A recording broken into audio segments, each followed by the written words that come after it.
The fate of women, girls and children in particular has been highlighted by the Taliban's takeover of Afghanistan. A recent UN report claimed more than 500 children have been killed and many more injured by fighting since the start of this year, making it already the most dangerous year for children since the UN began keeping records in the country. Well, let's talk now to Mustafa Ben Messaoud. He's Chief of Field Operations and Emergencies for UNICEF, and he joins us from Kabul. Thanks for taking time to speak to us here on the programme. Describe the situation for us, if you can, right now. I think the situation has calmed down a little bit compared to last week and the previous week. Right now, I mean, we still have to deal with close to 550,000 internally displaced Afghan, half of them being children. We still have massive needs in terms of water provision, health provision services, and we do have a nutrition situation that is extremely alarming, where one child out of 10 is suffering from severe acute malnutrition. Okay. Have you, is UNICEF planning on remaining in Afghanistan no matter what? Have you had any contact with the Taliban yet?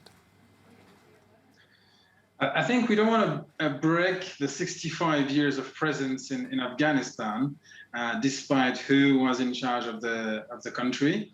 And during those 65 years, we've established relation with the communities and the leadership on the ground.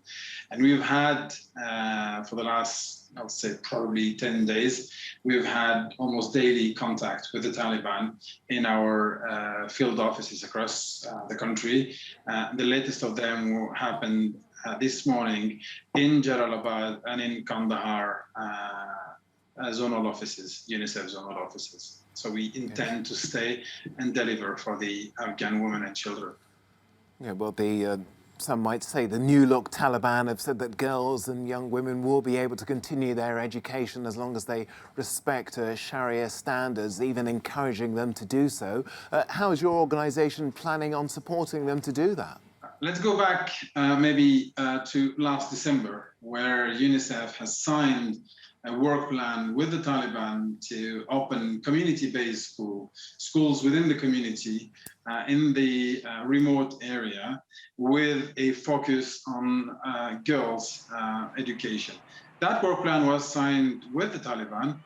The same Taliban are today in Kabul and across the country. So we are cautiously optimistic about preserving the gains that we've made in terms of education and girls' education. I'm very happy to report that today primary and secondary schools are open in the Western Province in Herat, with boys and girls attending exams. Very happy to report also that southeast of Kandahar, in a district called Maruf, on the way to the border with Spin Boldak, 1,500 children are in those cities, and 500 of them are girls attending, primary education.